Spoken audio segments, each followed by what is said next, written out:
अक्षरम ब्रह्म परमम, पर ब्रह्म परमात्मा के रूप में मुझे पहचानो, पहली बात। दूसरी बात, स्वभावः अध्यात्म उच्यते, जीव के रूप में मुझे पहचानो। तीसरी बात, कर्म के रूप में मुझे पहचानो, ऐसे कर्म होवे कि जिसमें मेरी अभिव्यक्ति हो जाए। चौथी बात, अधिभूतम क्षरो भावः, जो नित्य परिवर्तनशील जगत है उसके अधिष्ठान के रूप में जो है वो मैं हूं। और अब पांचवी बात बताते हैं कि यह सृष्टि में चैतन्य की पहली जो अभिव्यक्ति है वो है पुरुषस्य अधिदैवतम। तो यह पुरुष है हिरण्यगर्भ। तो अक्षरम ब्रह्म परमम जड़ चेतन के परे है, उसमें जड़ और चेतन ये द्वैत निर्माण नहीं हुआ। उसके बाद स्वभाव अध्यात्म उच्चते, उसमें जीव भाव में जड़ और चेतन इन दोनों की खिचड़ी हो गई। उसके बाद कर्म, यह जो जीव है इसकी जो अभिव्यक्ति है कर्म के रूप में हो गई। फिर ये जीव जहां कर्म कर रहा है, यह नित्य परिवर्तनशील जो जगत है वो अधिभूतम क्षरो भावः, वह भी परमात्मा का ही स्वरूप है। और पांचवी बात बताते हैं पुरुषश्च अधिदैवतम, और ये संपूर्ण सृष्टि का संचालन करने वाला जो समष्टि जीव है उसको हम कहेंगे पुरुष या हिरण्यगर्भ। इसी में पहले पुरुष का आकार धारण किया है और इसी को कहते हैं अधिदैवतम। हिरण्यगर्भः समवर्तताग्रे भूतस्य जातः पतिरेक आसीत्। वेदों में मंत्र आते हैं कि यह जो हिरण्यगर्भ है यही सबसे प्रथम पुरुष है और इसी के माध्यम से यह विविध सृष्टि का निर्माण होता है। ये होने के बाद अधियज्ञ कौन है ये प्रश्न था, छठवां प्रश्न। तो उसमें कहते हैं अधियज्ञो अहम एव अत्र देहे। हे देहभृतांबर, देहभृतांबर माने देहधारियों में श्रेष्ठ हे अर्जुन। देह में देहधारियों में श्रेष्ठ अर्जुन है। कारण क्या, उसने अपने जीवन में नारायणी सेना का विसर्ग त्याग करके भगवान कृष्ण को चुना था अपना सहायक या अपने साथी के रूप में। जो व्यक्ति भगवान को स्वीकार करता है वो देहधारियों में श्रेष्ठ है, जो जगत को स्वीकार करता है वो देहधारियों में कनिष्ठ है। यज्ञो अहम एव अत्र देहे, हे अर्जुन इस देह में अधियज्ञ के रूप में मैं ही हूं। अधियज्ञ वो है जो हृदय में रहते हुए भी, प्रकृति में रहते हुए भी प्रकृति के द्वारा प्रभावित नहीं होता। हे भारत, हे अर्जुन, सभी के हृदयों में निवास करने वाला मैं एक हूं। जैसे बिजली कह रही है, बिजली की दो प्रकार की अभिव्यक्तियां हैं, बल्ब के माध्यम से प्रकाश की अभिव्यक्ति, और उस बल्ब का जब नाश हो जाता है तो प्रकाश मिट जाता है, बिजली को कुछ नहीं होता।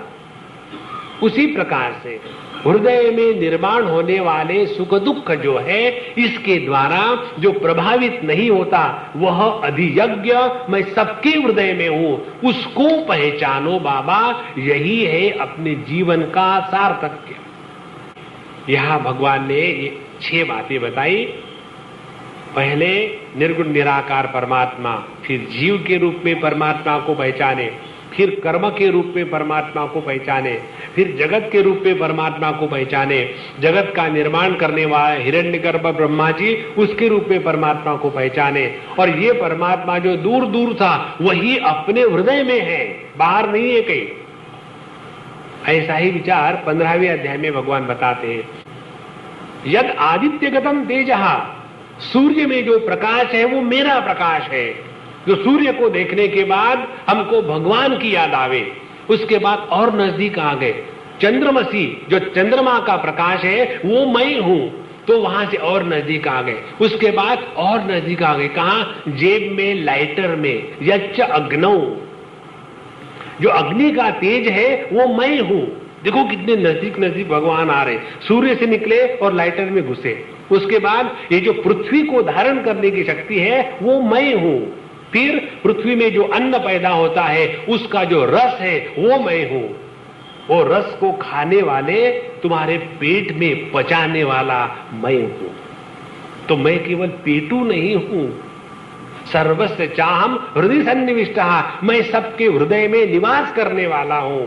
मत्तः स्मृति, मेरे ही कारण स्वप्न संभव है।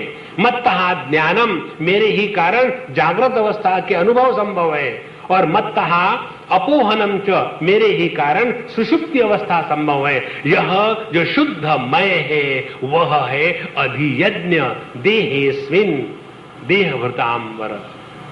जितना हमारा ध्यान इस तत्व के तरफ रहेगा उतना हम जगत के द्वारा, जगत के लाभ हानि के द्वारा, मान अपमान के द्वारा, मन के अच्छे बुरे विचारों के द्वारा प्रभावित नहीं होंगे।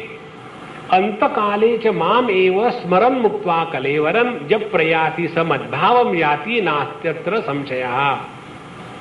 जो व्यक्ति अंतकाले, अंतकाल माने जब हम इस देह से छूट करके, देह से हमारा तादात्म्य अलग हो गया है, वो हो गया अंतकाल।